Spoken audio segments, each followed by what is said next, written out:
সকালে যে বাড়ির যাবতীয় কাজকর্ম থাকে বাসি কাজ সেগুলো মা সেরে নিয়েছে। আমি ঘুম থেকে উঠেছি ৮টার দিকে। তার সাথে আমার মেয়েও উঠেছিল। তারপরে বিছানাটা ঠিক করে একদম রান্নাঘরে চলে এলাম। রাতের কিছু বাসন ছিল সেগুলো তুলে দিলাম বাসন রাখার র‍্যাকে। আর মা ওদিকে স্নান করতে চলে গিয়েছিল।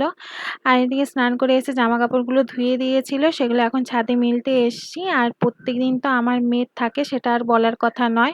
আর এদিকে মাকে চা বানিয়ে দিলাম। তারপরে আমি খেলাম গ্রিন টি। একটু মোটা হয়ে গেছি, একটু হেলথ কনসিয়াস হচ্ছি।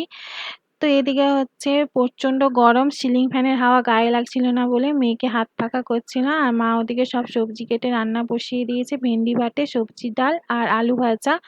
১৫ দিন একটানা নিরাম খাচ্ছি। খেতে, খেতে যেন মুখে চড়া পড়ে যাচ্ছে।